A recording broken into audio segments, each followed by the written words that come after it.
agaray sa diyang panunuteman, di ka pagintutulungan, duwi agayat, agrupnoy di tadenam, ito ang Nueva Ecija, ang minamahal kong probinsya.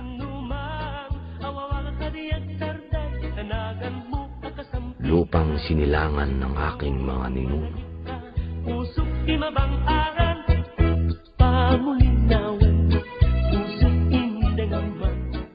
Mula sa bayan ng Quiapo, nagmula ang aking lola na si Asuncion Rivera. At sa baryo naman ng Bibiglat, Quiapo, nagmula ang aking lolo na si Rufino Carreño.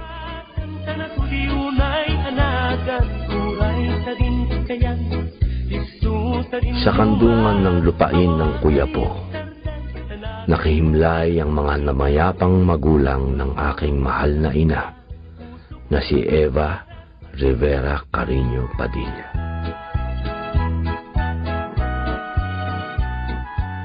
Pati na rin ang karamihan sa aking mga kamag-anak sa ina. At sa bayan naman ng Peñaranda, nagmula ang angkan ng aking Lolo Piping Padilla.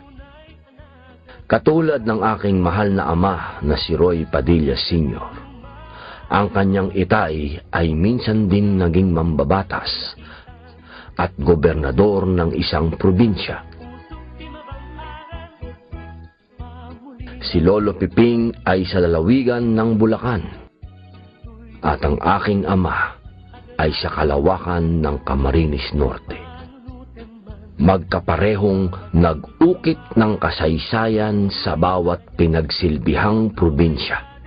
Dala-dala ang katapatan at katapangan ng Nuevo Ecijano.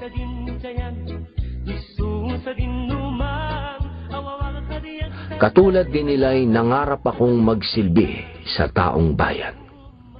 Ngunit hindi sa ibang lalawigan, kundi sa pinagmulang probinsya, ang Nueva Ecija. Sa dikta ng tadhana ay nabalot sa karahasan ang aking kandidatura, kaya't hindi na isakatuparan ang minimithing pangarap. Bagkus naging dahilan ng pagpanaw ng kapanalig at pagkakakulong sa amin ng magkabilang panig.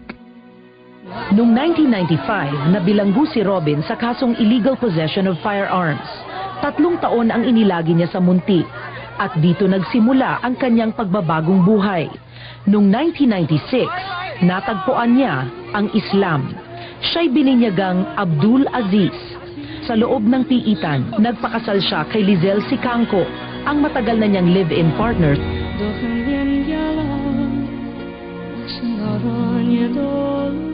Nang lumabas siya sa munti, ibang Robin ang bumulaga sa publiko. Natapos ang masasayang araw ng pagiging matinik niya sa babae at ang landas na likuliko unti-unting tinuwid ni Robin. Ang dahilan daw ng lahat ng ito, ang pagbabalik Islam niya. Palakpakan po natin ang pagdating ni Robin Padilla.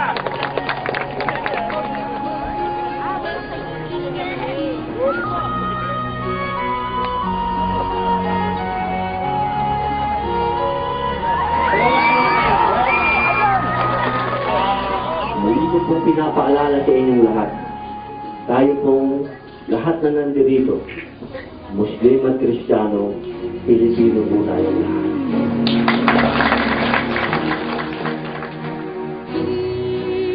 Dumaan ang mga taon at mga panahon, bagamat lumipas na ang aking hangarin bilang politiko.